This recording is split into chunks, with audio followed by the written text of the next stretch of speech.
Your protection from deception. This is Truth Frequency Radio.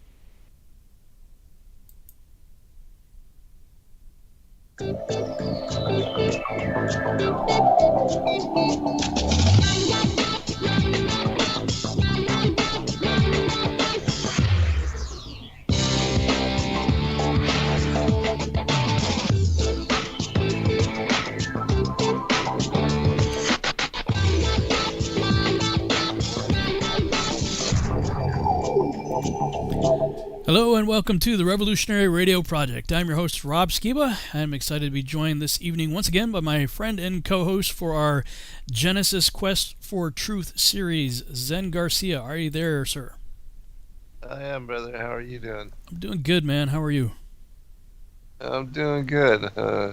It's crazy. It seems those bushes, they seem to breathe like rabbits. Yeah. Isn't it interesting that it's always the same few families that seem to be ruling everything? Huh. Right. Imagine that. Yeah. Yeah, so crazy. Yeah, so what have you been up to in the last week or so since last we chatted? Just been busy on books. We released 2 by Noel, and then we have that one coming out by a Reverend Gurney, and it's a Earth, Not a Globe. And, it's very interesting in that just looking back at those guys from the 18th century and how knowledgeable they were about things that we have so forgotten, so much about with regard to cosmology and the dynamics of the real biblical system and the way that God has established it, and the luminaries moving in a circle around Polaris and not the sun, and it's just amazing to me that so much information has become lost when it's really apparent in the scriptures. It tells us that the sun moves from like a bridegroom, and it goes from the ends of the earth. It's just, it's amazing when you really begin to look at it and reconsider everything and relearn everything according to what the scripture directs.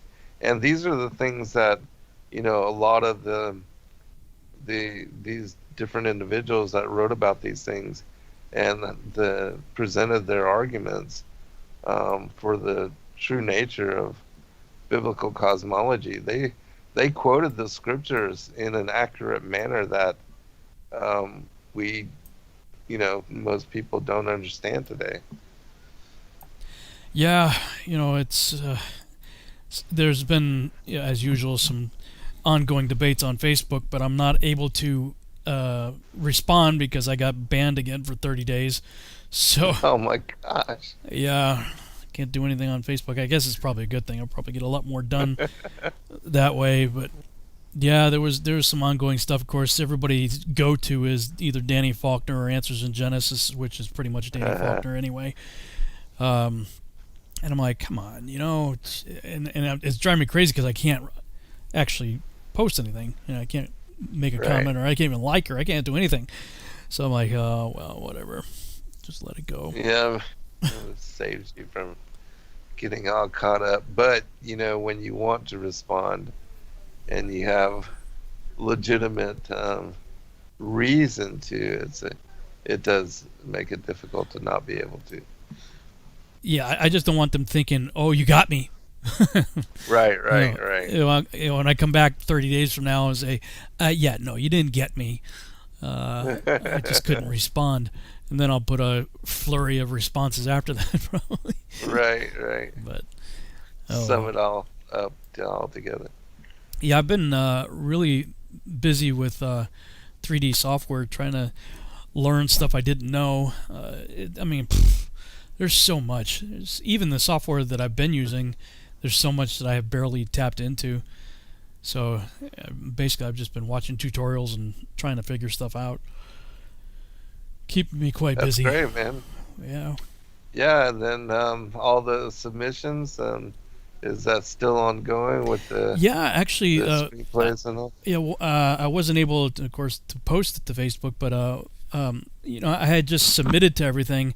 Then the next thing is to see whether or not you're admitted, and then once you're admitted into the various festivals, then they'll go into the judging phases, and then depending on how that turns out, you'll get notified. So I most of the ones that I submitted for the actual events not till later this year, but one of them I think is coming up in the next couple of months. It was a screenwriters festival, and I just got notified that my entry has been accepted. So Cool. then it moves from there to the judging phases after that. So what it means right now is it's been accepted into the film festival, which means they're going to assign readers to read the pilot episode script. So, because I submitted both for the screenplay as well as the 8-minute teaser animation. So, even though I entered into 17 or 18 festivals, but many of them I entered into multiple categories. So, hopefully something good will come out of it, and some more recognition. It'd be nice to get an award or two for it. That just helps in the marketing of it. I think so, brother. Yeah. I think it's just beginning, so. Yeah. Exciting times. Doing the best I can to ignore the news and just right. keep plowing. If you don't watch the news, everything's just like you go outside. It's a nice sunny day. Birds are chirping. Animals are out and about. Squirrels and rabbits doing their thing, and everything's good. Like there's no difference in the world like noticeable unless you turn on the news. And then you're like, oh God, this whole place is just completely falling apart. Everything's going completely insane. Right. Well, last week on your show, was making a desperate attempt to try to finish up in Jasher the account of Joseph and Potiphar's wife, but I didn't end up finishing, so I can pick up where we left off there. Sounds good. Then my thought would be, because Jasher we've gotten ahead of Genesis, so I'll finish this chapter in Jasher and then go over to, I believe it's Genesis 38, or no, 39 I think is where we're, the next thing. So I can read Genesis 39, then you can read the Targums or legends or anything else that you might think will go along with it. Sound good? All right.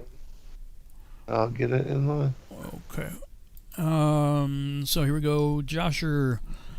I forget what chapter this is, 46, I think. Anyway, verse 47 is where I left off.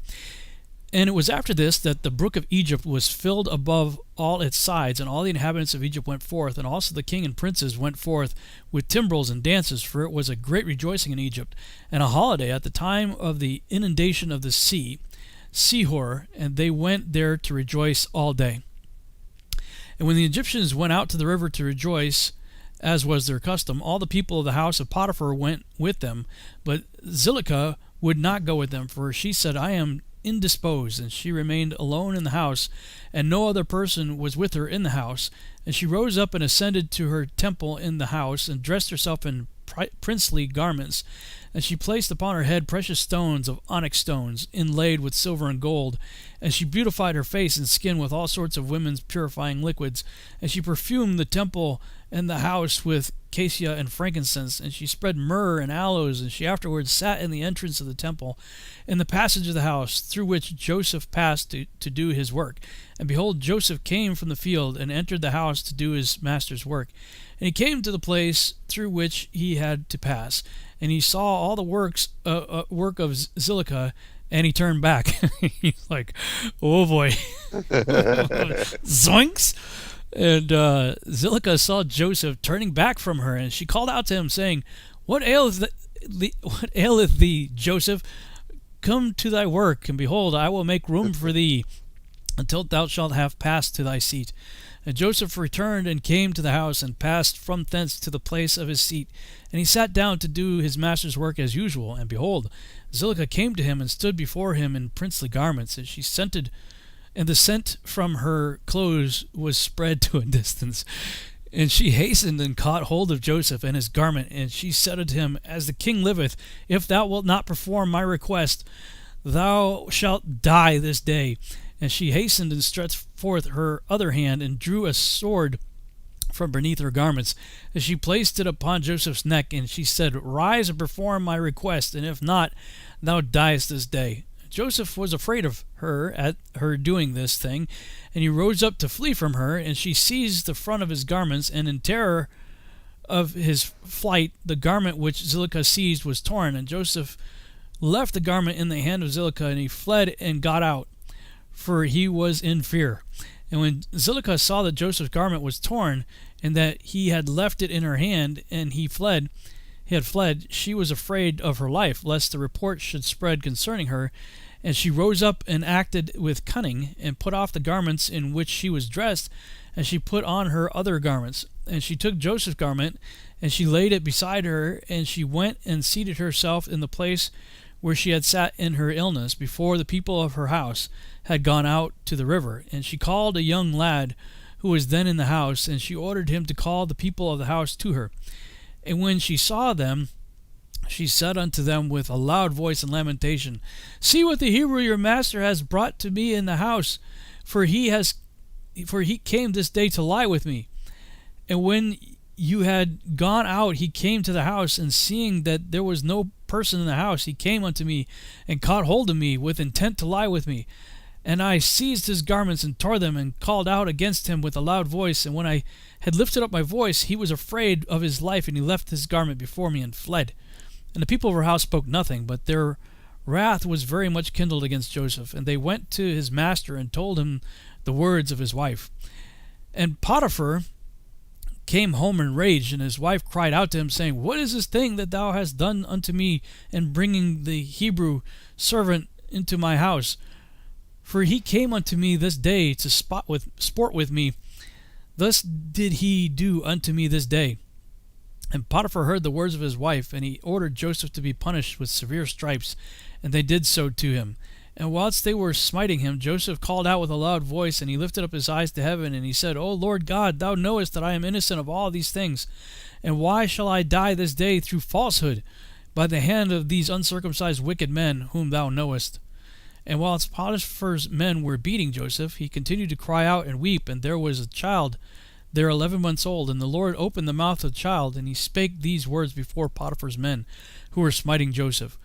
What do you want of this man, and why do you do this evil unto him? My mother speaketh falsely, and uttereth lies. Thus was the transaction. And the child told them accurately all that happened, and all the words of Zilica to Joseph. Day after day did he declare unto them. And all the men heard the words of the child, and they wondered greatly at the child's words. And the child ceased to speak and became still. And Potiphar was very much ashamed at the words of his son, and he commanded his men not to beat Joseph any more. And the men ceased beating Joseph. And Potiphar took Joseph and ordered him to be brought to justice before the priests, who were judges belonging to the king, in order to judge him concerning this affair. And Potiphar and Joseph came before the priests, who were the king's judges. And he said unto them, Decide, I pray you, what judgment is due a servant, for thus has he done. And the priest said unto Joseph, Why didst thou do this thing to thy master? And Joseph answered them, saying, Not so, my lords. Thus was the matter. And Potiphar said unto Joseph, Surely I entrusted in thy hands all that belonged to me, and I withheld nothing from thee but my wife. And how couldst thou do this evil? And Joseph answers, saying, Not so, my lord. As the Lord liveth, and as my soul liveth, my lord, the word which thou didst hear from thy wife is untrue. For thus was the affair this day. A year has elapsed to me since I have been in thy house. Hast thou seen any iniquity in me, or anything which might cause thee to demand my life? And the priest said unto Potiphar, Send, we pray thee, and let them bring before us Joseph's torn garment, and let us see the tear in it. For if it shall be that the tear is in front of the garment, then his face must have been opposite to her, and she must have caught hold of him to come to her. And with deceit did thy wife do all that she has spoken. And they brought Joseph's garment before the priests who were judges, and they saw, and behold, the tear was in front of Joseph, and all the judging priests knew that she had pressed him. And they said, the judgment of death is not due to this slave, for he has done nothing, but his judgment is that he be placed in the prison house on account of the report which through him has gone forth against thy wife. And Potiphar heard their words, and he placed him in the prison house, and he placed the place where the king's prisoners are confined. And Joseph was in the house of confinement 12 years. And notwithstanding this, his master's wife did not turn from him, and she did not cease from speaking to him day after day to hearken to her. And at the end of 3 months Zilpah continued going to Joseph to the house of confinement day by day, and she enticed him to hearken to her. And Zilpah said unto Joseph, How long wilt thou remain in this house? But hearken now to my voice, and I will bring thee out of this house. And Joseph answered her, saying, It is better for me to remain in this house than to hearken to thy words, to sin against God. And she said unto him, If thou wilt not perform my wish, I will pluck out thine eyes, add fetters to thy feet, and will deliver thee into the hands of them whom thou didst not know before. And Joseph answered her and said, Behold, the God of the whole earth is able to deliver me from all that thou canst do unto me. For he openeth the eyes of the blind, and looseth all that are bound, and preserveth all strangers who are unacquainted with the land. And when Zilpah was unable to persuade Joseph to hearken to her, she left off going to entice him. And Joseph was still confined in the house of confinement. And Jacob, the father of Joseph, and all his brethren who were in the land of Canaan, still mourned and wept in those days on account of Joseph. For Jacob refused to be comforted for his son Joseph. And Jacob cried aloud and wept and mourned all those days. And that's the end. So it's chapter 44. So that's the end of that reading from Jasher. Let me go over and get us caught up in Genesis here. Okay, Genesis chapter 39. And Joseph was brought down to Egypt, and Potiphar, an officer of Pharaoh, captain of the guard, an Egyptian, bought him of the hands of the Ishmaelites, which had brought him down thither. And the Lord was with Joseph, and he was a prosperous man, and he was in the house of his master the Egyptian. And his master saw that the Lord was with him, and that the Lord made all that he had to prosper in his hand. And Joseph found grace in his sight, and he served him, and he made him overseer of his house, and all that he had he put into his hand. And it came to pass, from the time that he had made him overseer in his house, and over all that he had, that the Lord blessed the Egyptian's house for Joseph's sake. And the blessing of the Lord was upon all that he had in the house and in the field. And he left all that he had in Joseph's hand, and he knew not aught he had, save the bread which he did eat. And Joseph was a goodly person and well favored. And it came to pass after these things, that his master's wife cast her eyes upon Joseph, and she said, Lie with me. And he refused, and said unto his master's wife, Behold, my master wotteth not what is with me in the house, and he hath committed all that he hath into my hand. There is none greater in this house than I, neither hath he kept back anything from me but thee, because thou art his wife. How then can I do this great wickedness and sin against God? And it came to pass, as she spake to Joseph day by day, that he hearkened not unto her to lie by her, or to be with her. And it came to pass about this time that Joseph went into the house to do his business, and there was none of the men of the house there within. And she caught him by his garment, saying, Lie with me, and left his garment in her hand, and fled and got him out. And it came to pass, when she saw that he had left his garment in her hand, and was fled forth, that she said unto the men of the house, and spake unto them, saying, See, he hath brought in an Hebrew unto us to mock us. He came in unto me to lie with me, and I cried with a loud voice. And it came to pass, when he heard that I lifted up my voice and cried, that he left his garment with me, and fled and got him out. And she laid up his garment by her until his Lord came home. And she spake unto him according to these words, saying, The Hebrew servant which thou hast brought unto us came in unto me to mock me. And it came to pass, as I lifted up my voice and cried, that he left his garment with me, and fled out. And it came to pass, when his master heard the words of his wife, which she spake unto him, saying, After this manner did thy servant to me, that his wrath was kindled. And Joseph's master took him, and put him into the prison, a place where the king's prisoners were bound, and he was there in the prison. And the Lord was with Joseph, and showed him mercy, and gave him favor in the sight of the keeper of the prison. And the keeper of the prison committed to Joseph's hand all the prisoners that were in the prison, and whatsoever they did there, he was the doer of it. And the keeper of the prison looked not to anything that was under his hand, because the Lord was with him, and that which he did, the Lord made it to prosper. So that's the end of the King James there. If you want to read from the Targum version. Targum. All right, sounds good. Or we got 6 minutes before the break. I don't know if there was anything that caught your attention, or if you just wanted to go for it. Yeah, I'll just read from the Targum, because there's a lot of other stuff we got to catch up on too. All right. But Joseph was brought down into Mizraim, and Potiphar, a man of Mizraim, a chief of Pharaoh, a chief of the executioners, brought him with the pledge of the Arabians, who had brought him down thither. And the word of the Lord was Joseph's helper, and he became a prosperous man in the house of his Mizraite master. And his master saw that the word of the Lord was his helper,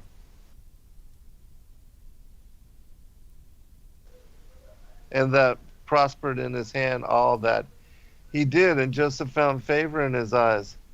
And he served him, and he appointed him superintendent over his house and all that he had delivered in his hands. Jerusalem, and he delivered in his hands, and he appointed him superintendent. I guess I should choose. Okay. And it was from the time he appointed him superintendent over his house and over all that he had, the Lord prospered the house of the Mizraite for the sake of the righteousness of Joseph. And the blessing of the Lord was on all that he had in the house and in the field, and he left all that he had in Joseph's hands, and took no knowledge of anything of his, except his wife, whom he lay. And Joseph was of goodly form and beautiful aspect. And it was after these things that the wife of his master lifted up her eyes to Joseph and said, Lie with me. But he refused to come near her, and said to his master's wife, Behold, my master taketh no knowledge of what is with me in the house, and all he hath delivered into my hands. There is none in the house greater than I, nor hath he restricted me from anything but thyself, because thou art his wife. And how can I do this great wickedness, and become guilty before the Lord? And it was when she spake with Joseph this day, and the next, and he hearkened not to her to lie with her, lest with her he should be condemned. In the day of the great judgment of the world to come, it was on a certain day that he entered the house to examine the tablets of his accounts, and there was no man of the house within, that she caught him by his garment, saying, Lie with me. And he left his garment in her hand, and went forth into the street. And when she saw that he had left his garment in her hand, and had gone forth into the street, that she called the men of the house, and said, See this, which the Hebrew man hath done, whom your master hath brought to mock us? He came in to lie with me, and I cried with a high voice. And when he heard that I lifted up my voice, he left his garment with me, and went forth into the street. And she let the garment remain until his master came into his house.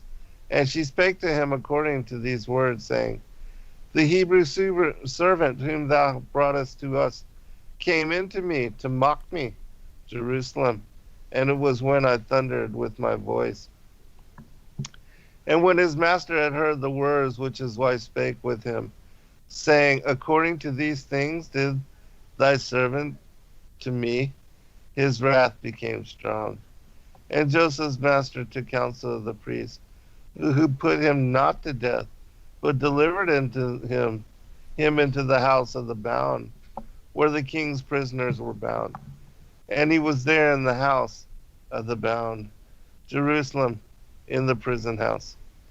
And the word of the Lord was Joseph's helper, and extended mercy to him, and gave him favor in the eyes of the captain of the prison. And the captain of the prison confided all the prisoners who were in the house to Joseph's hands. And whatsoever was done there, he commanded to be done. It was not needful for the captain of the prison to watch Joseph after the custom of all prisoners, because he saw that there was no fault in his hands. For the word of the Lord was his helper, and that which he did, the Lord made it to prosper. How much time? About 30 seconds. 2 minutes. So. Okay, cool. All right, well, I can pick that up when we return back. Oh, okay. That was the whole... Oh, well, actually, that was on... Yeah, that was the end of the chapter, it looks like. Yeah, that was it. Yeah. Well, that worked out pretty good. Good timing there. So, yeah, actually, it did. Perfect. While you were reading that, I was looking ahead, and we're several chapters behind in Jubilees, so I can either catch us up in Jubilees, or if you've got another text you want to read that would go along with that chapter, let me know after the break. I'll catch us up a little bit on the Legends of the Jews, and then cool. Okay. We don't get too far.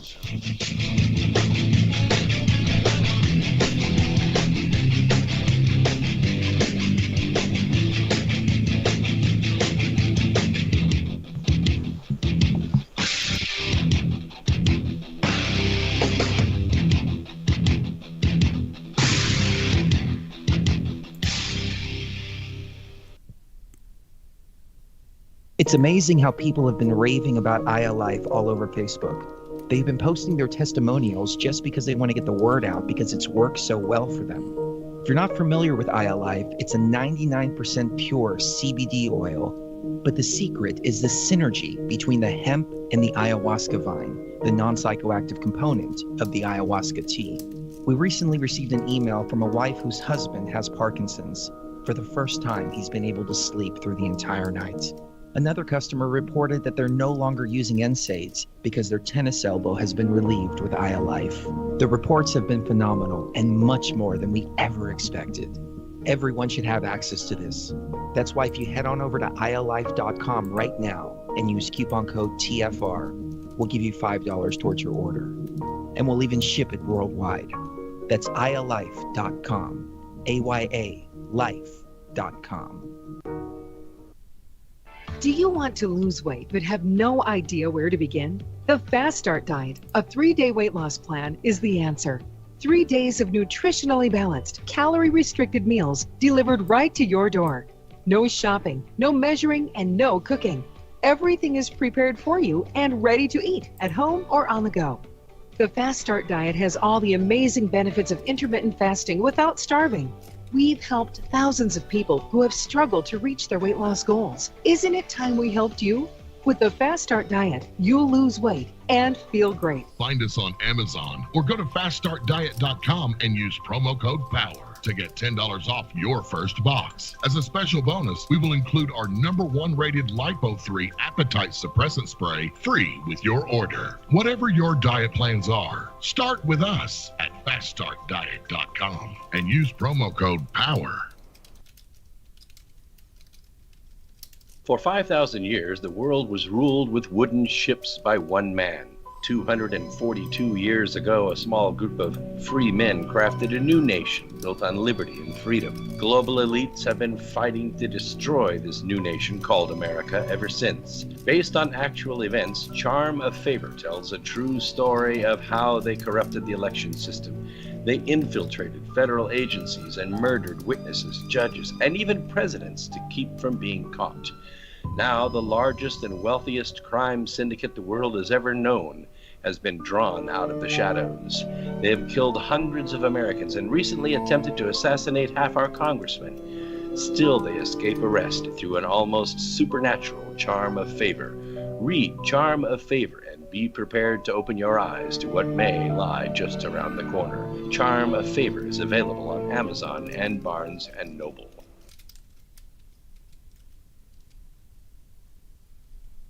You're listening to the Truth Frequency Radio Network. No hate, no hype, no fear.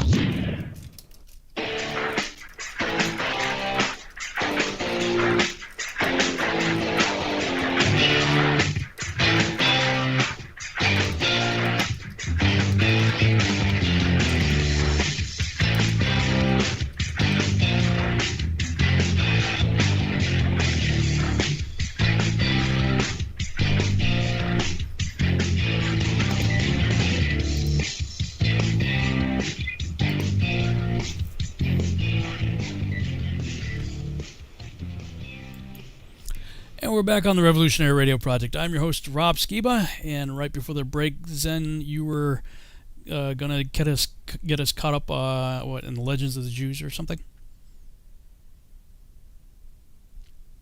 Oh, your microphone is muted.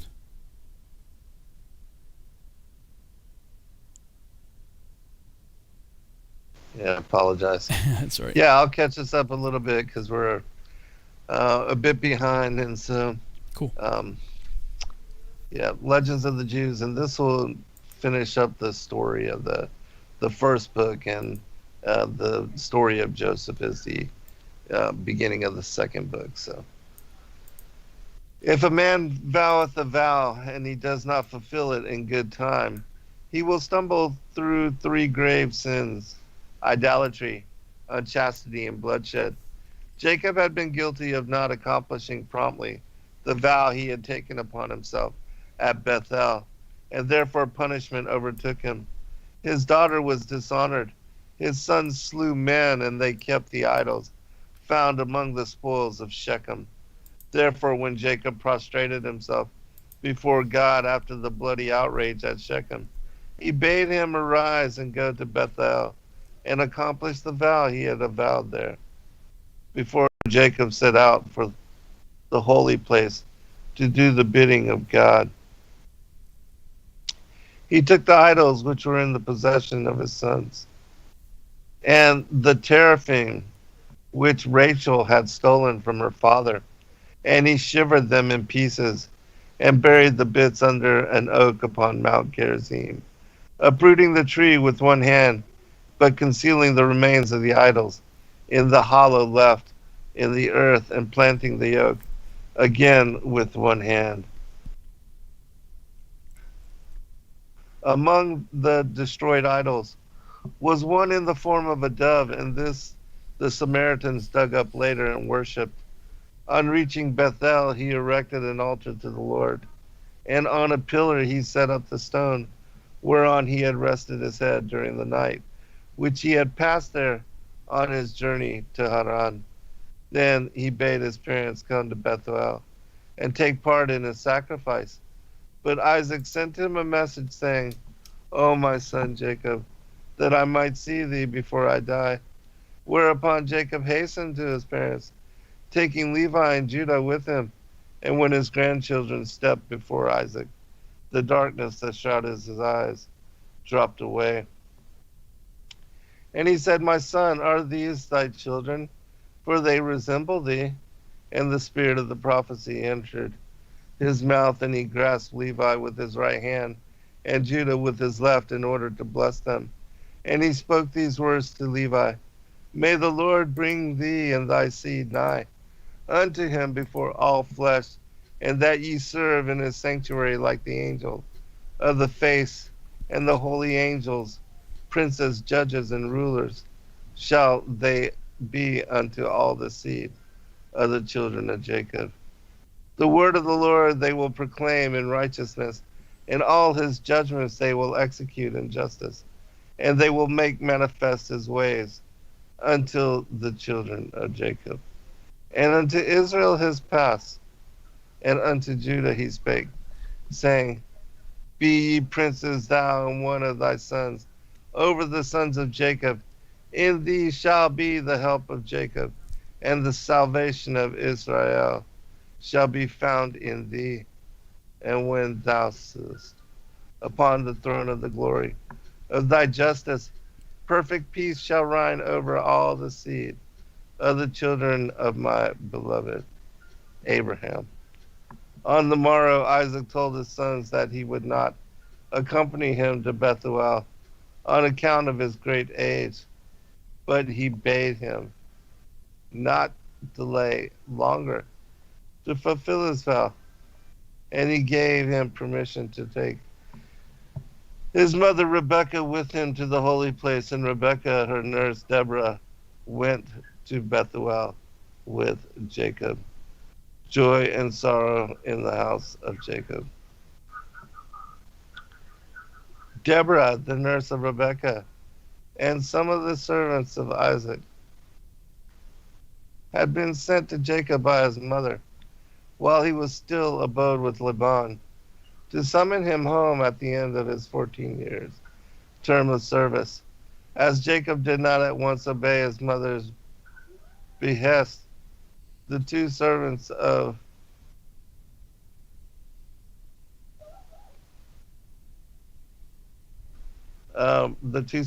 Isaac returned to their master, but Deborah remained with Jacob then and always.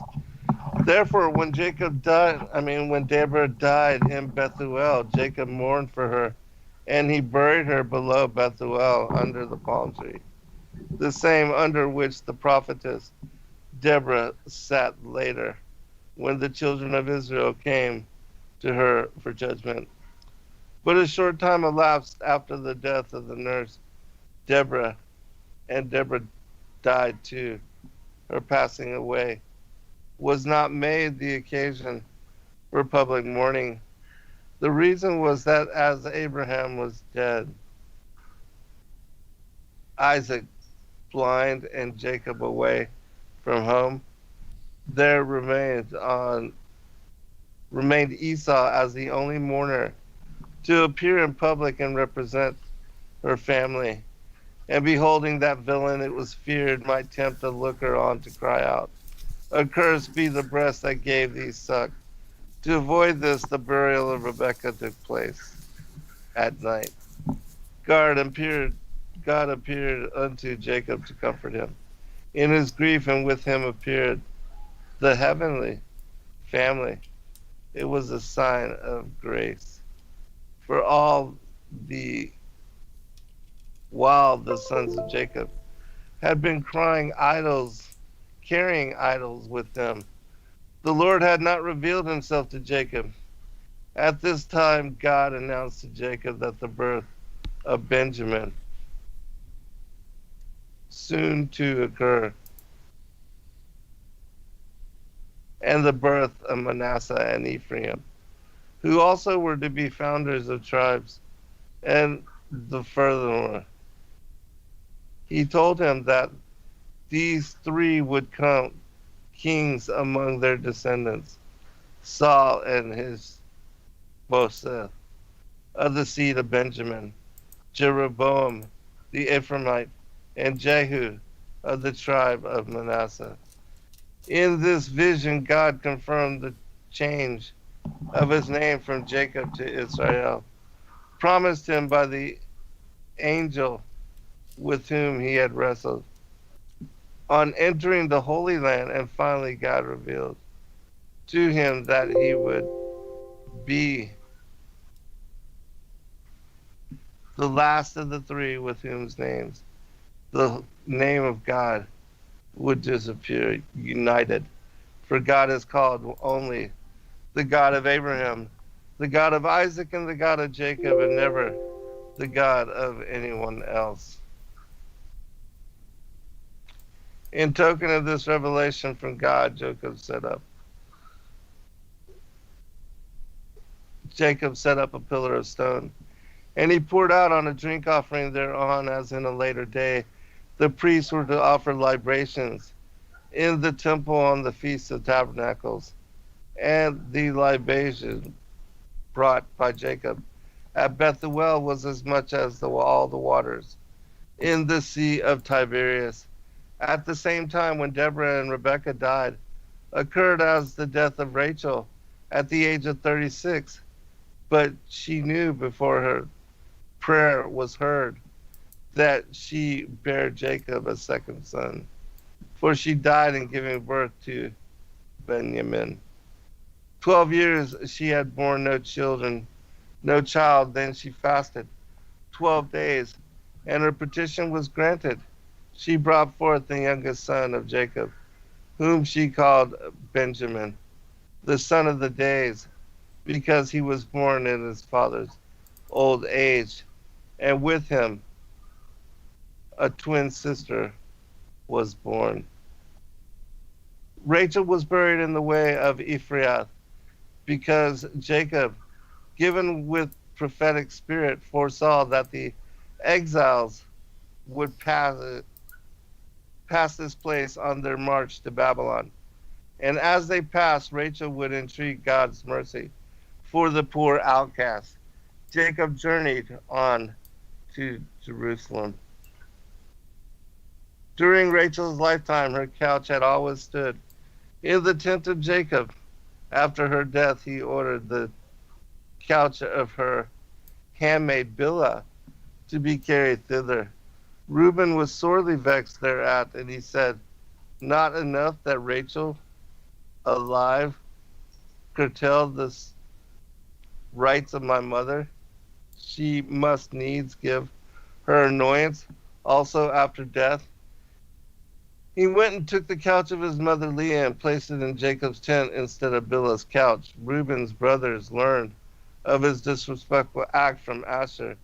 He had found it out on one way or another and had told it to his brethren, who ruptured their relationships with him. For they would have nothing to do with an informer, and they did not become reconciled with Asher until Reuben himself confessed his transgression. For it was not long before Reuben recognized that he had acted irreprehensibly towards his father, and he had fasted and put on sackcloth in representative of his misdeed. He had the first among men to do penance, and therefore God was not said to him. He was the first among men to do penance, and therefore God said to him, "Since the beginning of the world, it hath not happened that a man hath sinned and then repented thereof. Thou art the first to do penance, and as thou livest, a prophet of thy seed, Hosea, shall be the first to proclaim, O Israel, return." Esau's campaign against Jacob. When Isaac fell in his end approaching, he called his two sons to him and charged them with his last wish and will, and gave them his blessing. He said, "I adjure you by the exalted name, the praised, honored, and glorious, immutable and the mighty one, who hath made heaven and earth and all things together, that ye fear him and serve him, and each shall love his brother in mercy and justice, and none wish evil unto the other, now and thenceforth unto all eternity, all the days of your life, that ye may enjoy good fortune in all your undertakings, and that ye perish not." Therefore he commanded them to bury him in the cave of Machpelah by the side of his father Abraham, and the journey which he had dug for himself with his own hands. Then he divided his possessions between his two sons, giving Esau the larger portion and Jacob the smaller. But Esau said, "I sold my birthright to Jacob, and I've ceded to him, and it belonged unto him." Isaac rejoiced greatly that Esau acknowledged the rights of Jacob and of his own accord,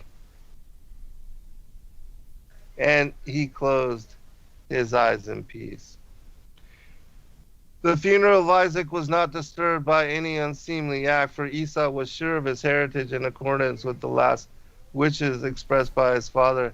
But when the time came to divide Isaac's possession between the two brothers, Esau said to Jacob, "Divide the property of our father into two portions, but I, as the elder, claim the right of choosing the portion I desire." What did Jacob do?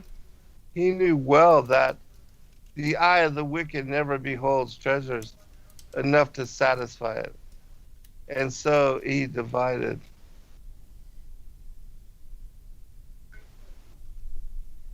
their common heritage in the following way. All the material possessions of his father formed one portion, and the other consisted of Isaac's claim upon the Holy Land, together with the cave of Machpelah, the tomb of Abraham and Isaac. Esau chose the money and the other things belonging to Isaac for his inheritance, and to Jacob were left the cave and the title to the Holy Land. An agreement to his effect was drawn up in writing in due form, and on the struggle of the document Jacob insisted.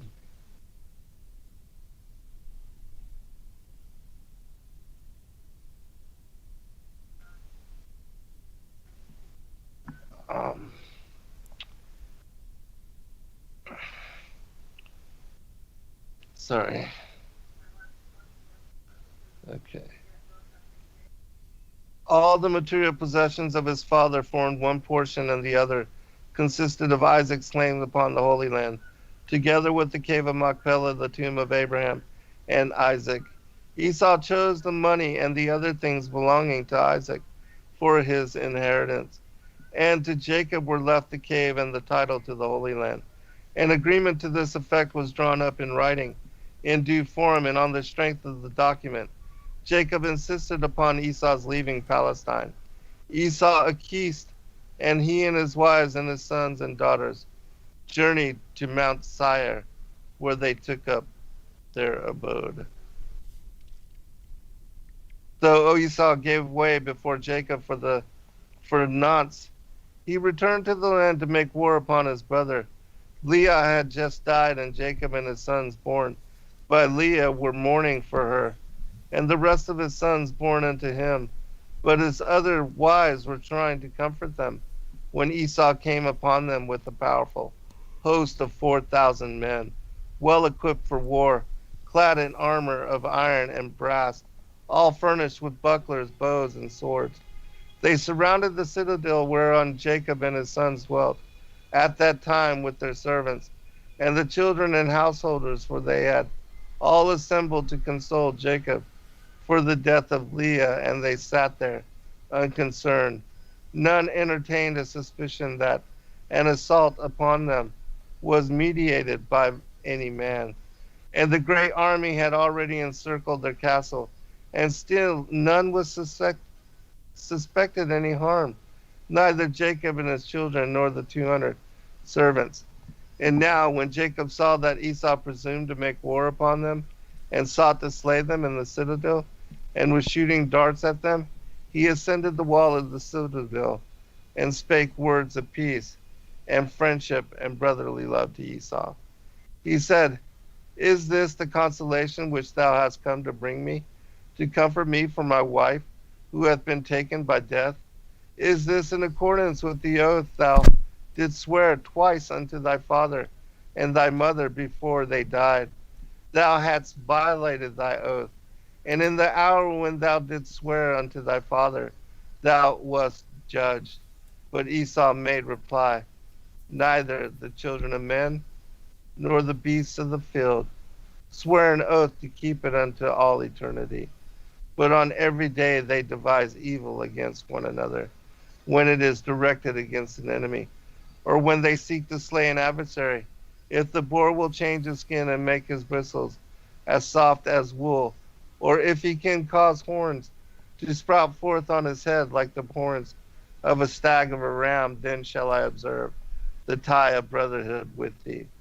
Then spoke Judah to his father Jacob, saying, How long wilt thou stand yet wasting words of peace and friendship upon him? And he attacks us unawares, like an enemy with his mail-clad warriors, seeking to slay us. Hearing these words, Jacob grasped his bow and killed Adoram the Edomite. And a second time he bent his bow, and the arrow struck Esau upon the right thigh. The wound was mortal, and his sons lifted Esau up and put him upon his ass. And he came to Adorah, and there he died.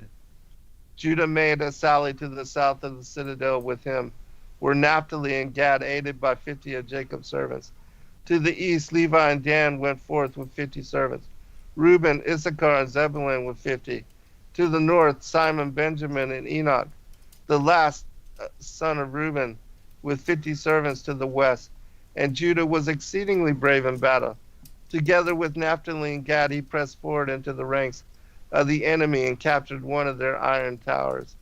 On their bucklers they caught the sharp missiles hurled against them in such manners and numbers that the light of the sun was darkened by reason of the rocks and the darts and stones. Judah was the first to break the ranks of the enemy, of whom he killed 6 valiant men, and he was accompanied on the right by Naphtali and Gad on the left.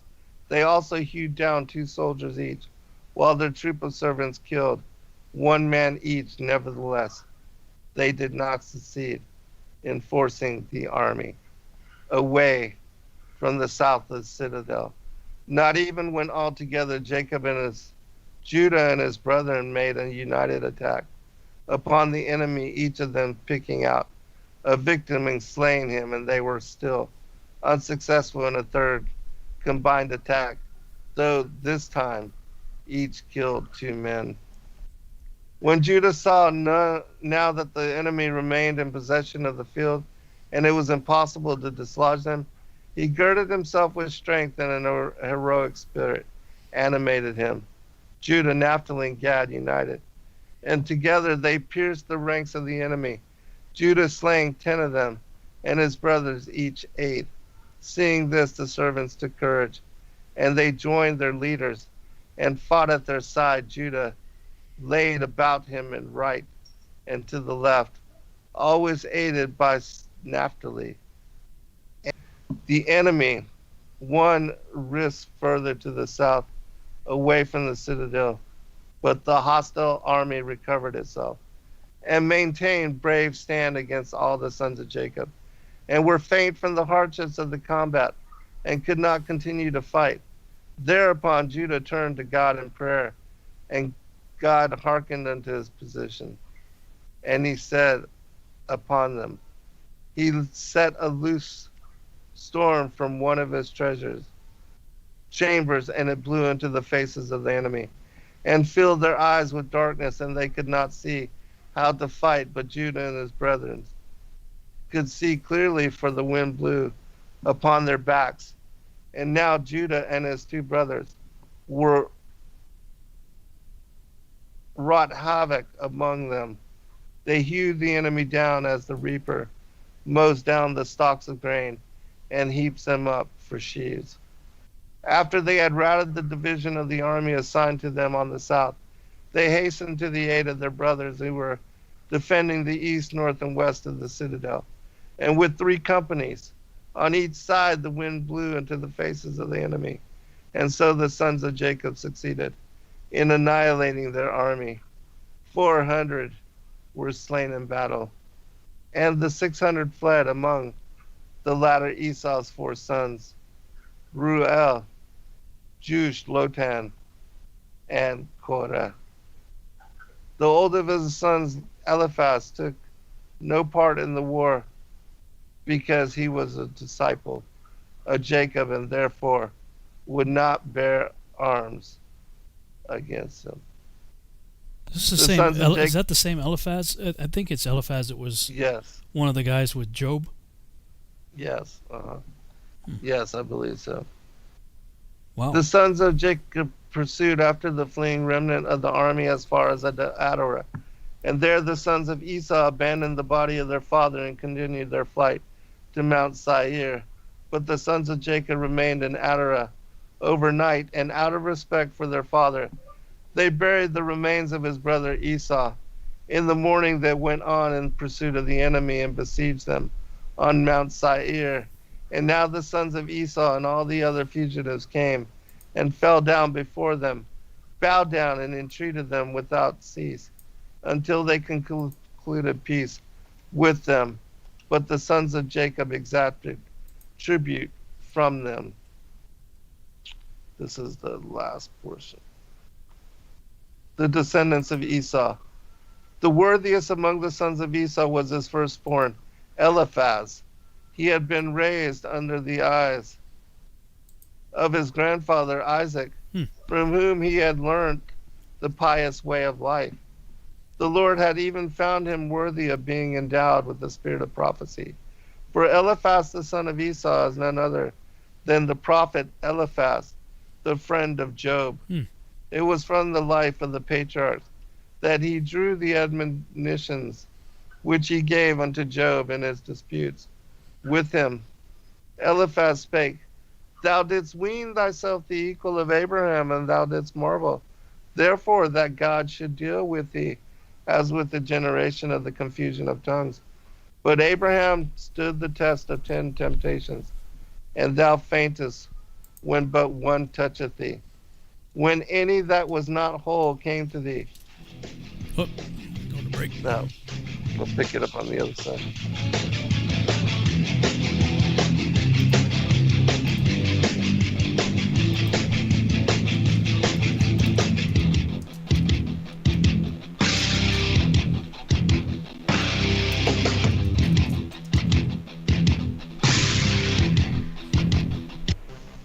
Truth Frequency Radio is your #1 source for news and information without the hate, hype, and fear. We're proud to feature cutting-edge programs like Beyond the Veil with Chris and Cherie Geo, X Squared with Brooks Agnew, Paranormal Portal with Brent Thomas, Jaronism Raw with Jaron and Missa, Fearless with Frank Castle, Strange World with Mark Sargent, The Eye of Ra with Ra Castaldo, The Infinite Fringe with Billy Ray, Ironworks with Josh Corey, The Kev Baker Show, and dozens more. Did you know you can listen from any telephone by dialing 641-793-7117 or call into your favorite show toll free at 833-TFR Live. Uncensored talk and news you won't hear on the mainstream media. Truth Frequency Radio, your protection from deception.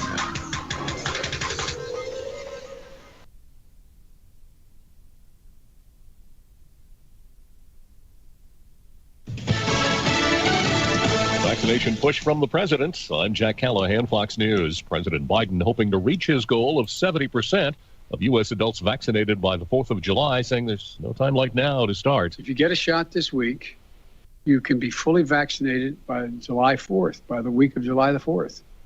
And you can celebrate Independence Day free from fear or worry. The president declaring June the National Month for Action. The CDC says about 41% of the country is fully vaccinated. Millions of others have had at least one dose of the 2-dose vaccines.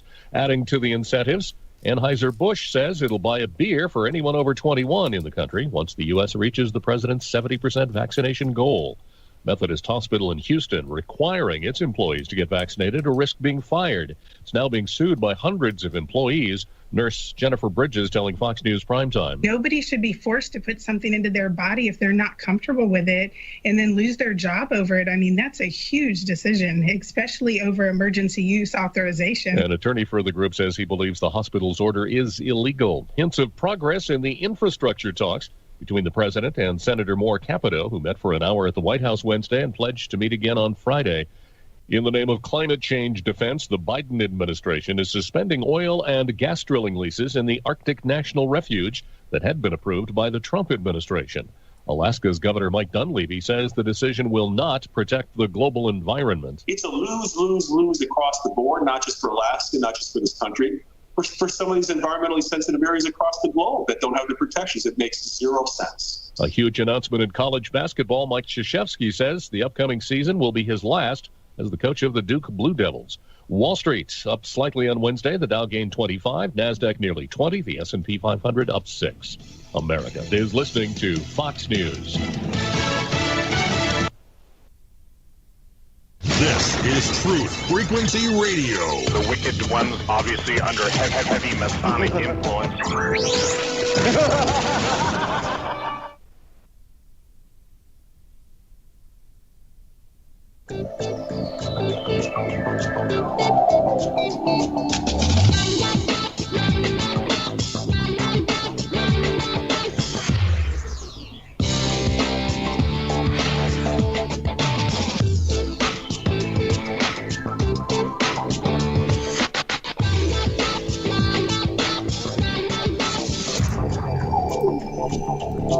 And we're back on the Revolutionary Radio Project. I'm your host, Rob Skiba, and we're in the second hour of the broadcast. And wow, 41% of the country has already taken one of the shots. And you're going to get a beer if you take the rest of them. What the heck's going on, man? This whole country's gone insane, dude. Right. It has, man. I mean, people, it's good to see that at least some people are, fighting for their jobs and against mandatory vaccines and being forced to inoculate, especially when all of the ingredients are uncertain as to, the repercussions of what's going to come down the line. And so it is good to see that some people are making a stand. But yeah, it is insane. They're even, they're now recommending these to kids, in, elementary school kids and high school. And it's insane. That's like, I didn't think it was that high. Those numbers have to be inflated. 41%. That's just shocking. I mean, wow. If that's true. They probably are just to, encourage. Oh, everybody else is getting it. Might as well. Man. That's pretty scary. I mean, they get to 50%. I mean, that's like 1 in 2 people, and half the country. A year, 2 years from now, when all the side effects finally start kicking in that nobody's even remotely aware of right now.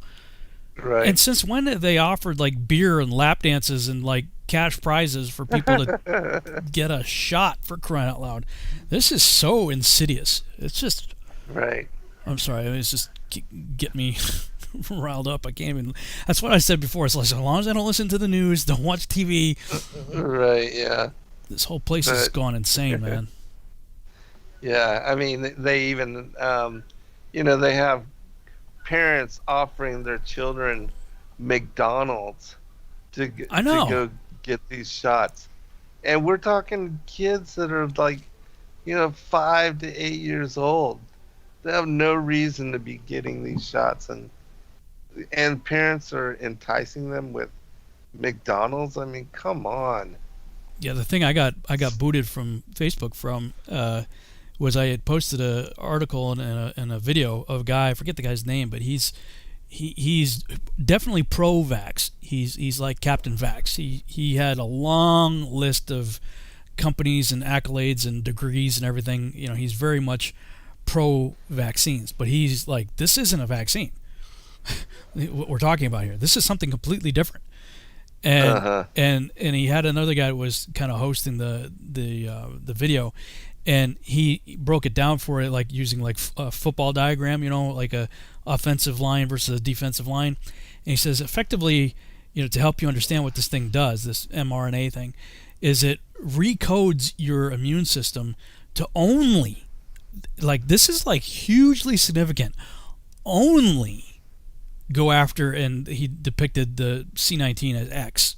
Okay, so you have a bunch of letters on the screen there, A, B, C, D, E, F, G, X, Y, Z, all these letters. And he said this rewrites your DNA so that your immune system will only code for fighting X. The problem is X is already mutated. Right. X is mutated into Y and Z and other things, and so what's going to happen now is you're going to have to get new stuff put in you to code for Y and Z. Basically, they have found a way to patent your immune system, such that we're already paying for water, we're already paying for air. We have to fight against food being tampered with, and people don't want to. People who try to eat healthy, they'll eat non-GMO food. Well, you are becoming a GMO. You are, right, exactly. and the company that begins with M and ends with O, that started messing around with seeds and fruit and vegetables and stuff like that. When they changed the code, they patented it, which means they own it. Which is why so many farmers are put out of business, because all they have to do is send some gamoke into the field with some testing thing and say, "Oh, you got one of our patented seeds in here," and then they, sue the farmer and bankrupt him and take his farm away from him because he had. Well, guess what? When you get God encoded us. Yahuwah encoded us, right? When you put some of this new code in you, that's not his. That's theirs, which means they own you. When you become a GMO, people need to get this. When you become a genetically modified organism, you are owned by the company that modified you. Right. You have just become a patent, of somebody else. And now this new patented code will only code for X. So, when anything else comes along, common cold, flu, anything else, your immune system can no longer recognize it. It can't fight it. So what are they going to do? They'll have a new one for you to take another jab so you can fight off A, B, and C. They have found a way to genetically modify you and patent your immune system. How insidious is that? And these kids that are getting these things now at 10, 12 years old, they're screwed. For the rest of their life, they're completely screwed. Right. Yeah, and people this video is going to get pulled. This video is about to get pulled. Right. And, again, we were talking about, and we've been talking about this for a long time. As in the days of Noah, so shall it be in the days of the second coming of the Son of Man. And then you look at the Book of Giants, part of the Dead Sea Scrolls. It speaks about the miscegenation of not just humanity and the animals, but also all the plants, that everything was corrupted. And, there was nothing natural or normal. Everything was hybridized. Yeah. All the creatures were the genetic experiments of this and that, and parts of this and parts of that, and everything had corrupted its way. So nothing was of the norm. And what are we doing now? This is exactly where we are again. It's just so. I don't even know what to say, dude. I'm like, I just can't. Like, how can anybody think it's a good thing to actually rewrite your DNA, especially for something that has a 90% survival rate without it anyway? Right, exactly. It's just, I hate to. I'm not going to say what I'm really thinking. I'm just not going to say it. There's got to be justice, though. There has. I mean, I get eternal judgment, and I don't wish eternal damnation on anybody. I want everybody to repent, even if it's the last minute. I hope you repent. But there better be justice in this life against these people that are doing this stuff. And, man, I'm not going to say that we're dealing with the mark of the beast right now, although more and more evidence seems to be pointing that way. That, it may not be this iteration, but I don't know how much the human body can take before it becomes completely corrupted, such that it's no longer redeemable. But I mean, when the locusts come up out of the bottomless pit, who does it sting? Who do they sting? Stings those who took the mark, and for 5 months, and they're going to beg for death, but death's going to flee from them. They're not going to be able to. This is like, I don't know how much more serious it could possibly be than what we're dealing with right now. Right. Yeah, I know, and people just don't seem to get it. But well, this video is probably going to take down because I probably said enough buzzwords already. But getting back on target here. Speaking of target, wow, it's what you were reading from the Legends of the Jews there. It said that Jacob shot and killed his brother with an arrow. It hit him. Yeah, Esau. Hit the femoral Because artery. it was right after, they came after them. Yeah. They came after Esau, and they were trying to kill him. And, because he had made this vow that he was going to kill his brother. And they certainly, all of his family and everybody, they came to war. Yeah, I didn't know that it was Jacob himself that launched the arrows, and I guess it must have hit his femoral artery or something. It said it hit him in the thigh, but it was a fatal wound. Yeah, and then, in the book of Jasher, it talks about how the Esau was contending the burial of their father, and that it was one of the children of Dan. He was deaf, and he saw all this, and they were contending, and in that story he kills Esau, and for preventing the war against, for preventing the burial. That's right. Yeah, it wasn't Jacob in the Jasher count. Huh. Right. Yeah. So I wonder where the Legends is drawing that story from, because usually the Legends parallels Jasher pretty close. Right. And the other thing. Yeah. So I'm not sure, but yeah, there is a different accounting there. The other thing that caught my attention was that Eliphaz studied under Isaac. Which, you always, God himself rebukes Eliphaz, Bildad, and Zophar. He rebukes them himself. But, I know I have anyway, have always just kind of viewed these guys like, it's like the three friends of Job were so bad, and Job was so good. And yet, here's a guy who studied under Isaac. Right.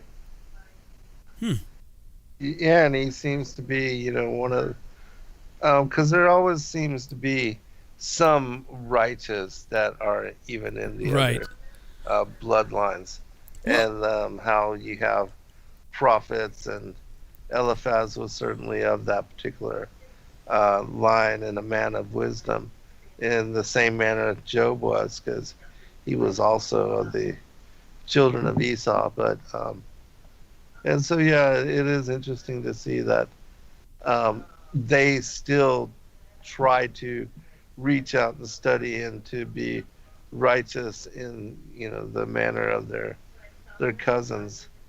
And so that's another interesting point. I've talked about how all of our presidents are related to each other. And in the context of saying that, it's all, they're all a bunch of Luciferians, which pretty much I would say this is true. Right. But, I think there were still some rebels in the group. Lincoln, maybe JFK, some might even consider Trump, as people who made an effort to go against the family. Two of them were assassinated, and one of them was just completely marginalized into oblivion. But my contention on that, that has changed a bit is like, I'm sure you're probably the same. I have plenty of family members who don't agree with me, and who I don't agree with myself. So just because we're all related doesn't mean we're all in agreement. Yes. And that was something I hadn't previously considered. It's only through the events of 2020 that I began to think along those lines. And I was like, just because you're related doesn't mean you're necessarily playing on the same team or in line with everybody else. Right. So anyway, just food for thought. This just popped into my head. Yeah, of course, and now we're all to the point that we're trying to learn from each other and to help and assist and empower one another. And yes, there is a bloodline that is wholly dedicated to evil and that takes blood oath um, to even abuse and mentally and emotionally and even sexually harm their own children. I mean, which is the most god awful thing that a parent can do to their own children, and that's the kind of evil that these people are. Yeah.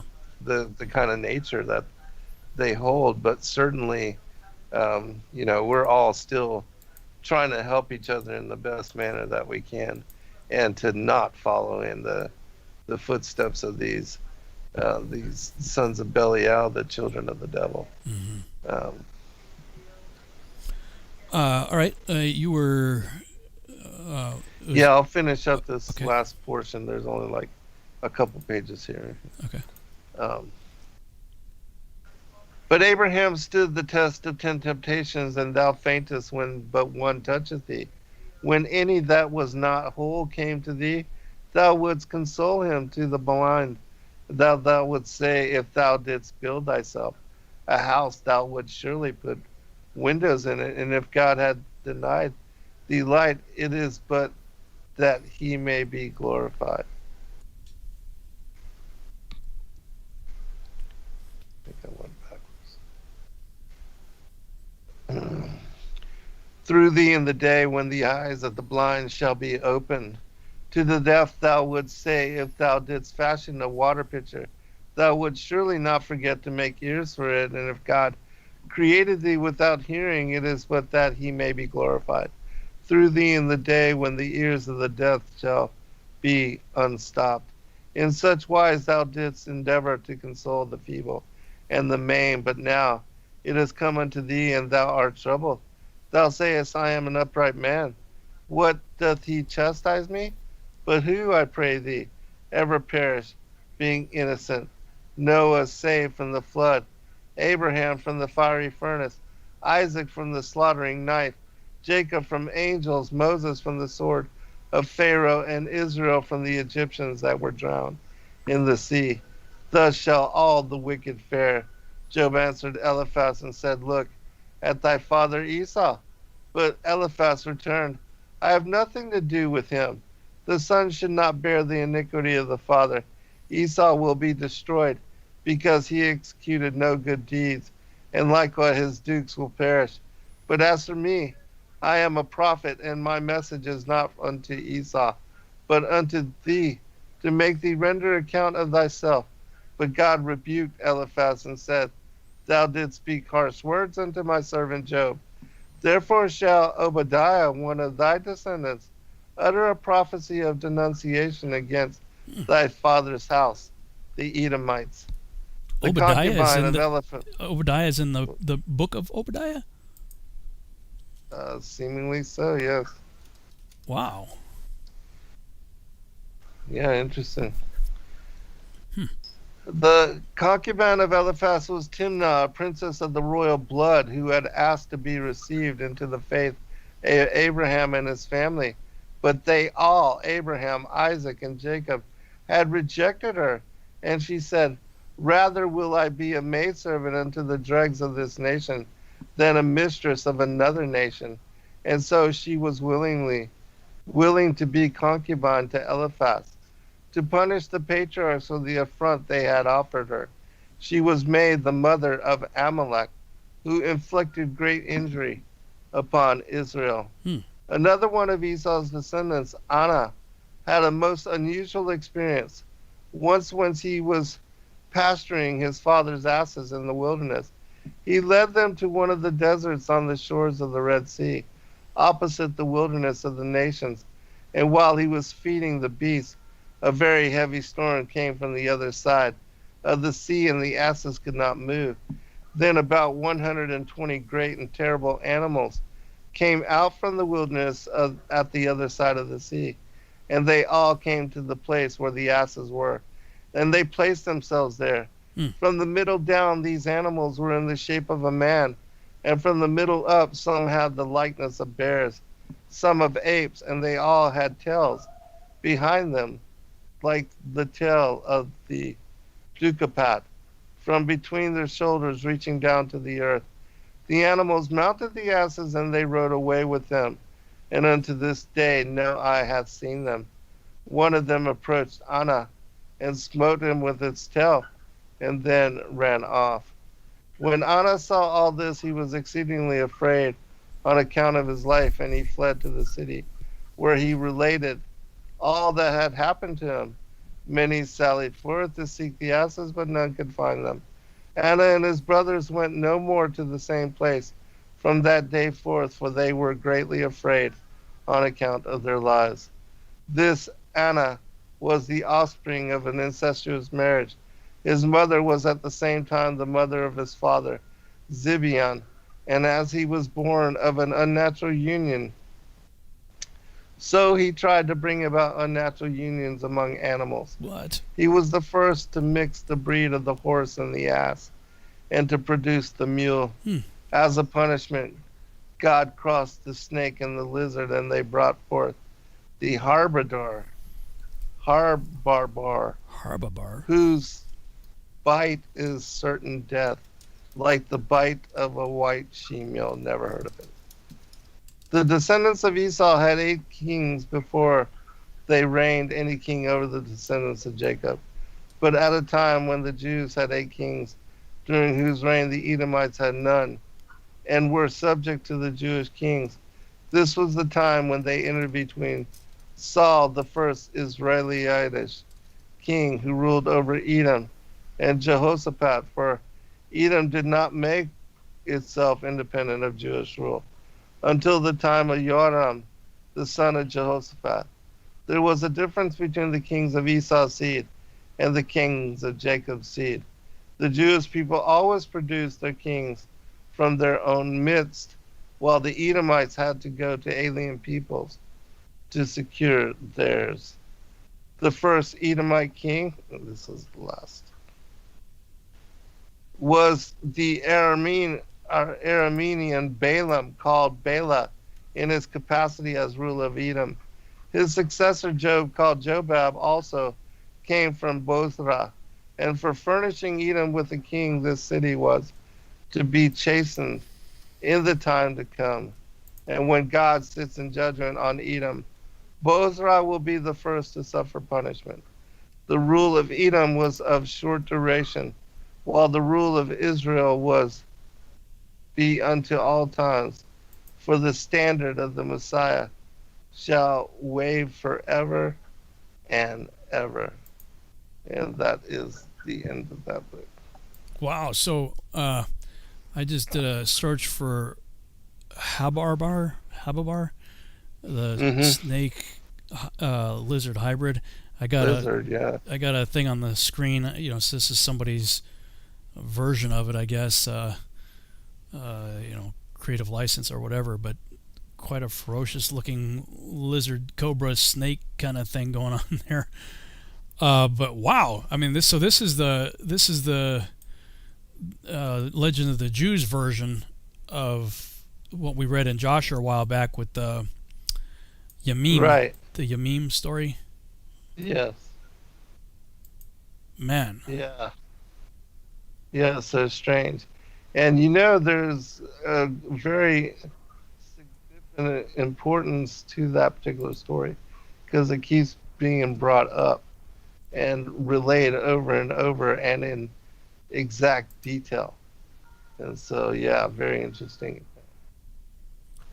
Boy, this is going to send me on an interesting little rabbit trail, I think, because I was just doing some searches on it, and I found another document online here. Let me see if I can share this. Half flesh and half earth creature in classic rabbinical literature. It's a 9-page document. Might have to mouse to this this weird stuff, man. I'd never heard of that though. And God created it. So it looked like as a consequence for creating the mule. Mm-hmm. That's pretty wild. Mm-hmm. maybe because he was like creating unnatural hybrids with animals, made me think of like, well, besides the genetic tampering, but when you can do it, a natural kind of way and end up with like a liger, for instance, Right. Tigons, ligers, mules. Mm-hmm. It's pretty wild. I mean, it's just kind of inserted in the text as this little da da da da. Okay. Meanwhile, elsewhere.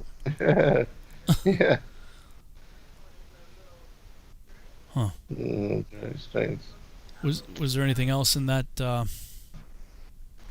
Legends of the Jews? Is that where it ended on? No, that was the end. Yeah, that was the end of the first book. And next week, I'll go into the story of Joseph, but I'll let you catch up with Jubilees. Right? Okay, so we got about a minute before the break. Yeah. So how many books are there for Legends of the Jews 2? Oh, there's 4. 4 books. 4 books. Wow. Mm-hmm. Yeah. So yeah, it's pretty thick. How far down the timeline does it go? I mean, where does the last book end? All the way through Moshe. All the way up to Moses. Yeah, Moshe and the Rod of Wonder and all of that. Wow, so it's got 4. Wow, what is it? Wow. I mean, we're already up to the descendants of Esau and going into the Joseph time period in book 2. So, I mean, because Genesis, we only got a few more chapters left in Genesis before we're in Moses territory, in the Exodus. Yeah, I've got. So it must cover the 400 years, or the 215 years, I should say, 215 years from the time of Moses, or from the time of Joseph going into slavery, probably in book 2, to the time of Moses. That's 215 years. So 3 books worth of stuff. That's crazy.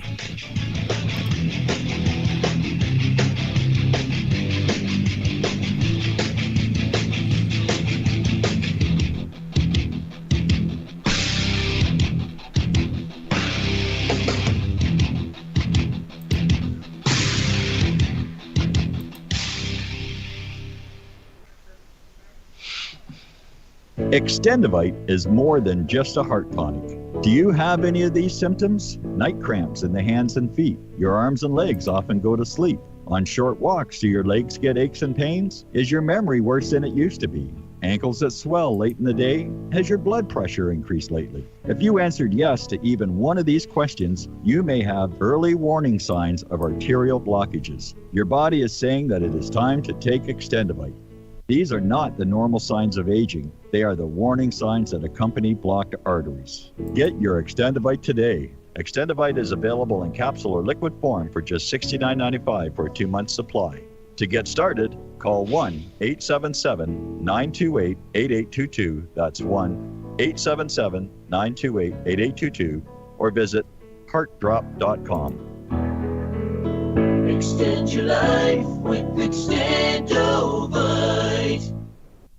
Your home has needs. It needs a healthy, dry environment all year round. Start by getting rid of the worst air in the basement and crawl space, where the problems begin and make the whole house sick. Introducing the new Smart Wave Ventilation Unit. It has advanced technologies to continuously reduce moisture, mold, and odors, and expel radon, gases, and pollutants. And now, Wave units include carbon monoxide detection to automatically expel air at a high rate and send you an alert. It also has an app so you can remotely monitor the conditions. Wave is a comprehensive, maintenance-free, affordable solution that will transform your entire home. Protect your home and family with what it needs. Give it a new Smart Wave Ventilation Unit. For more information, call 888-717-WAVE. That's 888-717-WAVE. Or go to dryhealthyhome.com. That's dryhealthyhome.com. Wave Home Solutions for a healthy, comfortable home.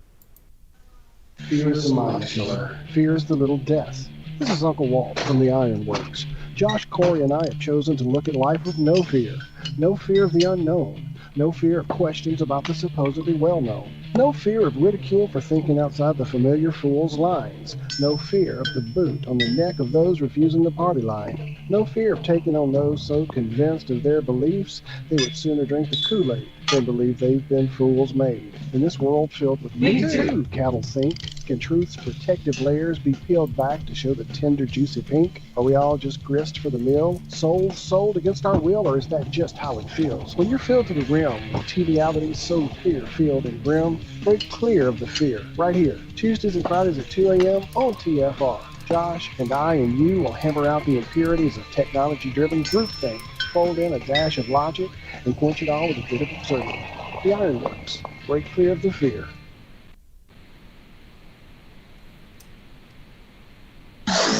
No hate, no hype, no fear. We are TFR. Your protection From deception.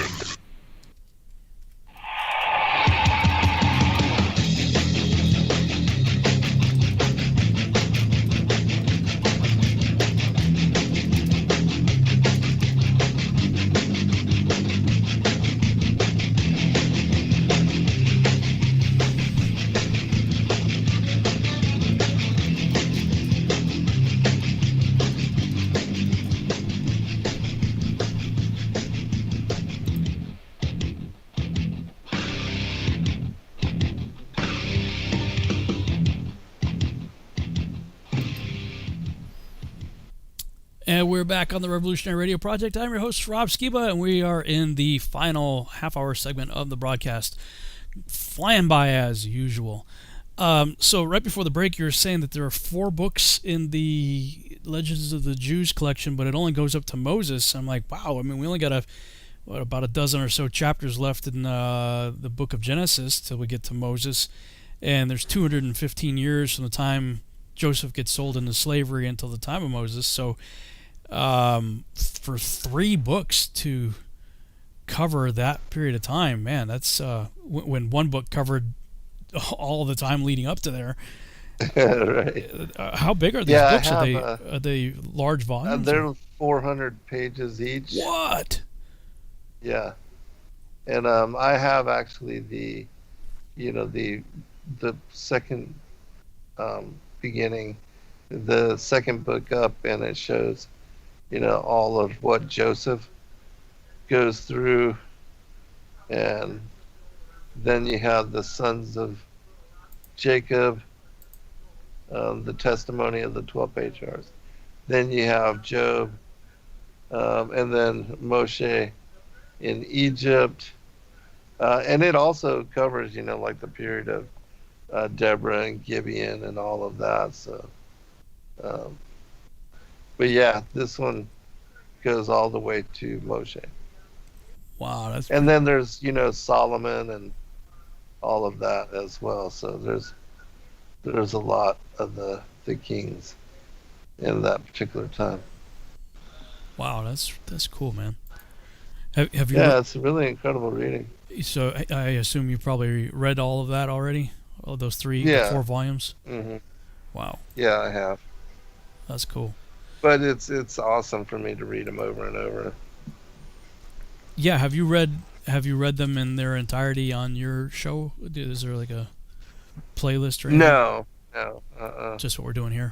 Because that's a lot. That would be a lot of reading. Well, yeah, 400 pages. Depending on the size of the book, because it took me. My book's about 400 pages. It's what is it called? 8.5 by or 8.5 by 5, I think, something like that is the whatever kind of your standard book. And it took me 8 hours to read that. Right. Yeah, we're talking 4 volumes of about 400. Some are a little bit more than 400 plus pages. So it's about 1,600 pages and wow. Extra biblical detail, and so cool. Yeah, lots of information.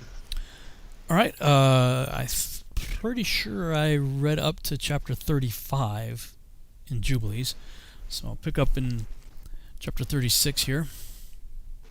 All right. Okay. And in the 6th year of this week, Isaac called his 2 sons, Esau and Jacob, and they came to him. And he said unto them, My sons, I am going the way of my fathers, to the eternal house where my fathers are. Wherefore bury me near Abraham my father, in the double cave in the field of Ephron the Hittite, where Abraham purchased a sepulchre to bury in the sepulchre which I digged for myself, there bury me. And this I command you, my sons, that you practice righteousness and uprightness on the earth, so that the Lord may bring upon you all the Lord said he would do to Abraham and to his seed. So this is Isaac. So that's just crazy to me. I think Eliphaz studied under Isaac. Man. Mm-hmm. And love one another, my sons, your brothers, as a man who loves his own soul, and let each seek in what he may benefit his brother, and act together on the earth, and let them love each other as their own souls. And concerning the question of idols, I command and admonish you to reject them and hate them, and love them not, for they are full of deception for those that worship them, and for those that bow down to them. So this might be a little bit of insight on the Job story, the Testament of Job. Mm-hmm. How his story was very similar to Abraham, and how we saw that he was a king, but he was realizing there's no profit in idols. In fact, it brings a curse on the people, and he's like, I gotta. So maybe he obviously he wasn't going the way of his ancestor Esau, right? That he may have, like Eliphaz, may have gotten something from Isaac here, because he makes a specific commandment here. Yeah, in the same way that Shem also taught Abimelech.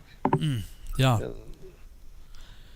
that's right. Remember ye, my sons, the Lord God of Abraham your father, and how I too worshipped him and served him in righteousness and in joy, that he might multiply you and increase your seed as the stars of heaven in multitude, and establish you on the earth as the plant of righteousness, which will not be rooted out unto all the generations forever.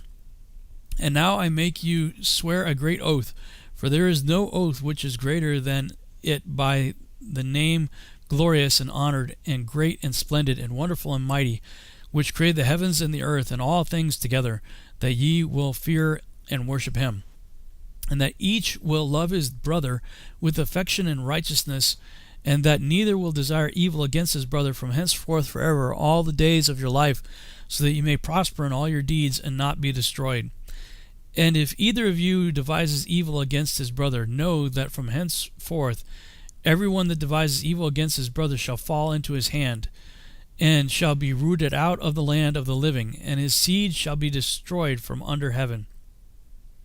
But on the day of turbulence and execration and indignation and anger, with flaming devouring fire, as he burnt Sodom, so likewise will he burn his land, and his city, and all that is his, and he shall be blotted out of the book of the discipline of the children of men, and not be recorded in the book of life, but in that which is appointed to destruction. And he shall depart into eternal execration, so that their condemnation may be always renewed in hate and in execration and in wrath and in torment and in indignation and in plagues and in disease forever. I say and testify to you, my sons, according to the judgment which shall come upon the man who wishes to injure his brother. And he divided all his possessions between the two on that day, and he gave the larger portion to him that was the firstborn, and the tower and all that was about it, and all that Abraham possessed at the well of the oath. And he said, This larger portion I will give to the firstborn. And Esau said, I have sold to Jacob and given my birthright to Jacob, to him let it be given, and I have not a single word to say regarding it, for it is his. And Isaac said, May a blessing rest upon you, my sons, and upon your seed this day. For ye have given me rest, and my heart is not pained concerning the birthright, lest thou shouldest work wickedness on account of it. May the Most High God bless the man that worketh righteousness, and his seed forever. And he commanded them, and blessing them, and they eat and drank together before him, and he rejoiced because there was one mind between them. And they went forth from him, and rested that day, and slept. And Isaac slept on his bed that day, rejoicing, and he slept the eternal sleep. and died 180 years old. And he completed 25 weeks and 5 years, and his 2 sons Esau and Jacob buried him. And Esau went to the land of Edom, to the mountains of Seir, and dwelt there. And Jacob dwelt on the mountains of Hebron, in the tower of the land of the sojournings of his father Abraham. And he worshipped the Lord with all his heart, and according to the visible commands, according as he had divided the days of his generations. And Leah his wife died in the 4th year of the 2nd week of the 45th Jubilee, and he buried her in the double cave near Rebekah his mother, to the left of the grave of Sarah his father's mother. And all her sons and his sons came to mourn over Leah his wife with him, to comfort him regarding her, for he was lamenting her for he loved her exceedingly after Rachel her sister died. Well, that's good. So she finally got some love toward the end there, I guess. For she was perfect and upright in all her ways, and honored Jacob, and all the days that she lived with him he did not hear from her mouth a harsh word, for she was gentle and peaceable and upright and honorable. And he remembered all her deeds which she had done during her life, and he lamented her exceedingly, for he loved her with all his heart and with all his soul. That's good. She finally got it. That's cool. You don't really get that in Genesis. She just seems like totally dissed. But that's a good. Well, I mean, she did give him a lot of children, so. Yeah, she did. But she appeared to be a really good woman. Even though he's more attracted to Rachel. Right. Chapter 37.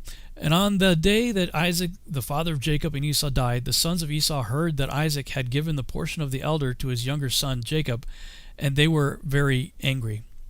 And they strove with their father, saying, Why has thy father given Jacob the portion of the elder, and passed over thee, although thou art the elder, and Jacob the younger? And he said unto them, Because I sold my birthright to Jacob for a small mess of lentils.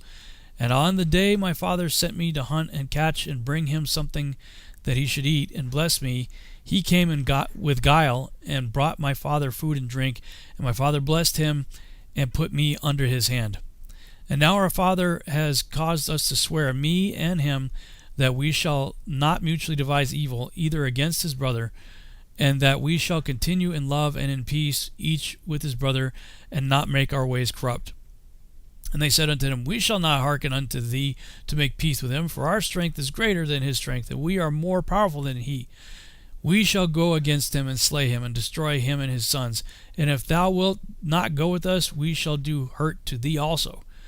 And now hearken unto us, let us send to Aram and Philistia and Moab and Ammon, and let us choose for ourselves chosen men who are ardent for battle, and let us go against him and do battle with him, and let us exterminate him from the earth before he grows strong.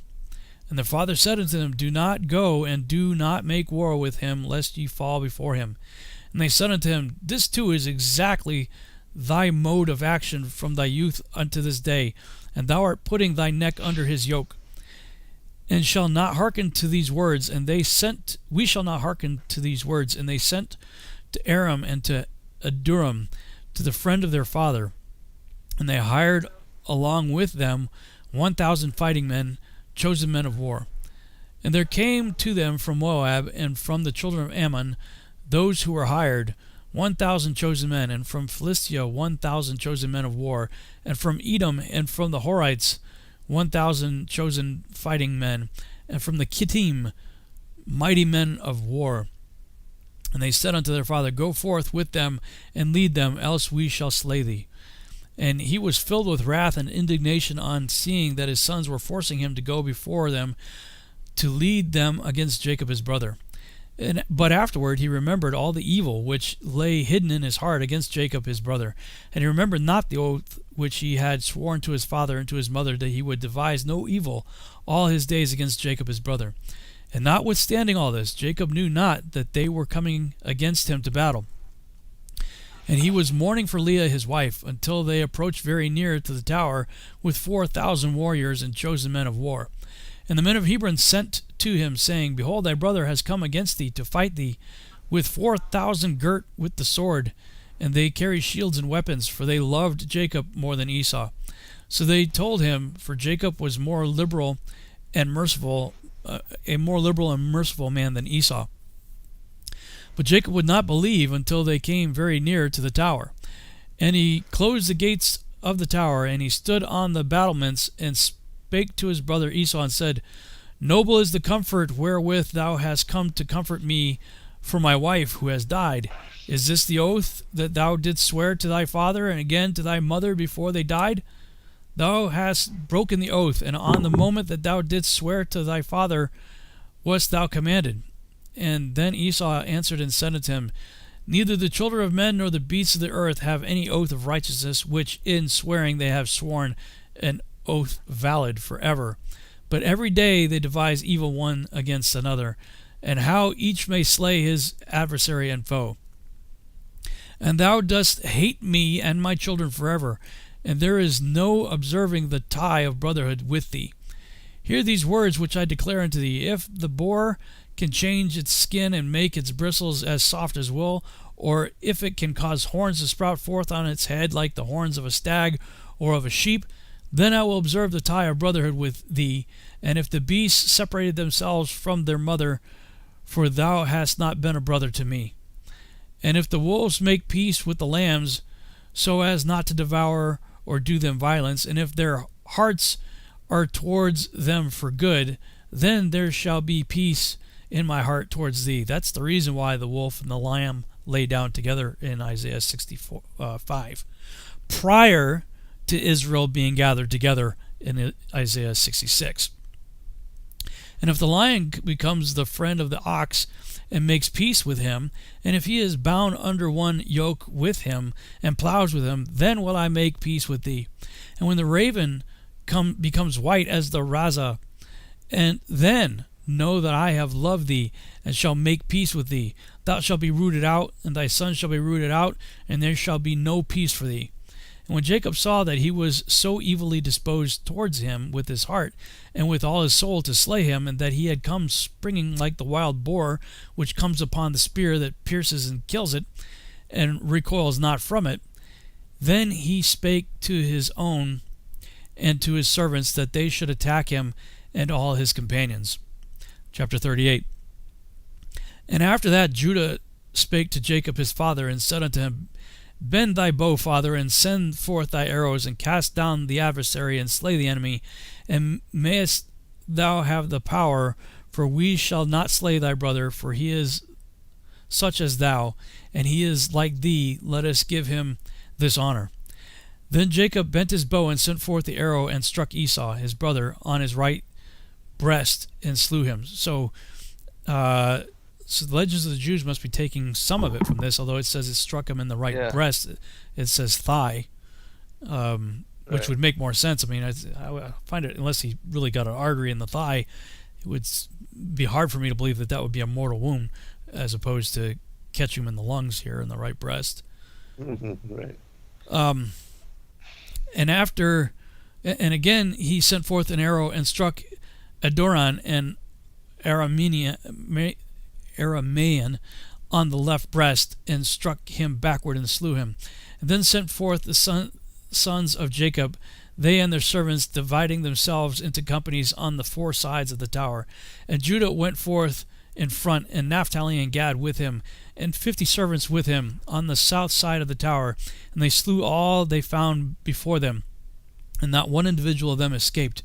And Levi and Dan and Asher went forth on the east of the tower, and 50 men with them, and they slew the fighting men of Moab and Ammon. And Reuben and Issachar and Zebulun went forth on the north side of the tower, and 50 men with them, and they slew the fighting men of the Philistines. And Simeon and Benjamin and Enoch, Reuben's son, went forth on the west side of the tower, and 50 men with them, and they slew Edom and of the Horites 400 men, stout warriors, likely giants, and 600 fled, and 4 of the sons of Esau fled with them, and left their father lying slain, as he had fallen on the hill which is in Aduram. I didn't know Reuben had a son named Enoch. That's interesting. And the sons of Jacob pursued after them to the mountains of Seir, and Jacob buried his brother on the hill which is in Aduram, and he returned to his house. And the sons of Jacob pressed hard upon the sons of Esau in the mountains of Seir, and bowed their necks, so that they became servants of the sons of Jacob. And they sent to their father to inquire whether they should make peace with them or slay them. And Jacob sent word to his sons that they should make peace. And they made peace with them, and placed the yoke of servitude upon them, so that they paid tribute to Jacob and to his sons always. And they continued to pay tribute to Jacob until the day that he went down into Egypt. And the sons of Edom have not got quit of the yoke of servitude, which the 12 sons of Jacob had imposed on them until this day. And these are the kings which reigned in Edom, before there reigned any king over the children of Israel unto this day, in the land of Edom. And Balak the son of Beor reigned in Edom, and the name of his city was Danabah. And Balak died, and Jobab the son of Zerah of Bozer reigned in his stead. And Jobab died, and Asam of the land of Timan reigned in his stead. And Asam died, and Adath the son of Berad, who slew Midian in the field of Moab, reigned in his stead, and the name of his city was Avith. And Adath died, and Salman from Amaseka reigned in his stead. And Salman died, and Saul of Raboth by the river reigned in his stead. And Saul died, and Belunan, son of Akbar, reigned in his stead. And that dude with the B name, and the son of Akbar, died. And Adath reigned in his stead, and the name of his wife was Metabith, and the daughter of Madarat, the daughter of Medabidzaab. These are the kings who reigned in the land of Edom. 5 minutes, chapter 39.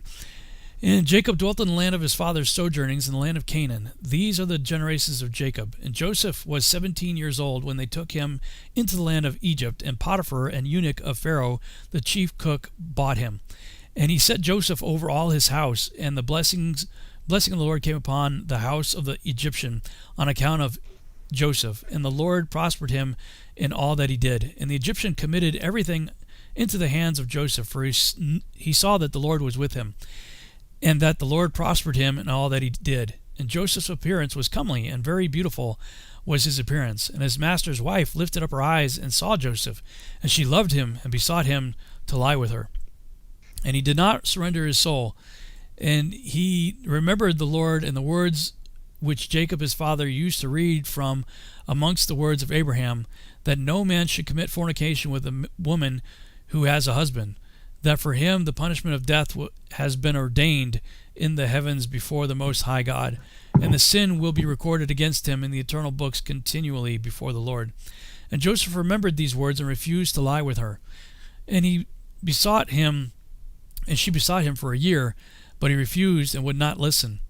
But she embraced him and held him fast in the house in order to force him to lie with her, and closed the doors of the house and held him fast. But he left his garment in her hands and broke through the door and fled without from her presence. And the woman saw that he would not lie with her, and she calumniated him in the presence of his Lord, saying, Thy Hebrew servant, whom thou lovest, sought to force me so that he might lie with me. And it came to pass, when I lifted up my voice, that he fled and left his garment in my hands, and I beheld him, and he brake through the door. And the Egyptian saw the garment of Joseph and the broken door, and he heard the words of his wife, and cast Joseph into prison, into the place where the prisoners were kept, whom the king imprisoned. And he was there in the prison, and the Lord gave Joseph favor in the sight of the chief of the prison guards, and compassion before him, for he saw that the Lord was with him, and that the Lord made all that he did to prosper. And he committed all things into his hands. And the chief of the prison guards knew of nothing that was with him, for Joseph did everything, and the Lord perfected it.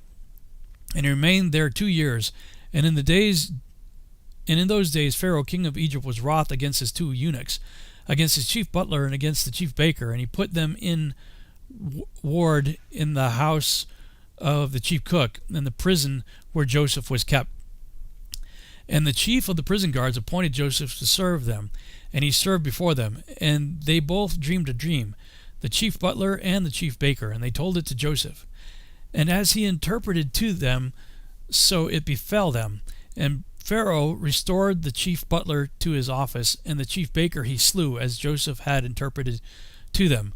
But the chief butler forgot Joseph in the prison, although he had informed him that he would be what would befall him, and did not remember to inform Pharaoh how Joseph had told him, for he forgot. And that gets us caught up. I think we're caught up in everything now. Awesome. So then on my show, or no, on your show next week, we'll pick up in Genesis. What is it? Genesis chapter 40? Yep. Because it's Genesis 40 that gives us the story of the baker and the other guy. Yep. All right. Well, we got about a minute left. Did anything stand out to you in any of that? Well, just all of these side accounts and parallel accounts are very interesting to consider, and even in the story of Jasher, we have two different accountings for the murder, or the killing of Esau, and coming after his brothers. So, yeah, I mean, other than thigh versus chest, maybe it was a typo or something there. But it's interesting that Genesis omits that, though, that we find this account in Jasher, Jubilees, Legends of the Jews, and presumably in other accounts, that it's not mentioned in. It wasn't even in the Targum, or was it? Was it in the Targum? In the Targum, it was where Jacob was coming to be buried. It makes mention of that story there. Right. Yeah, where he's coming down. Joseph brings his father with a huge retinue, and then Esau is challenging, and then he brings up the paperwork. Naphtali runs back and gets the paperwork that he had signed on the, giving up the cave of Machpelah and the birthright and all of that. So yeah. All right. Well, looks like that's it for tonight. Thanks so much, Zen, and thank you guys for listening. We'll see you back next week on the Revolutionary Radio Project. Good night, everybody. Good night, all. Be blessed.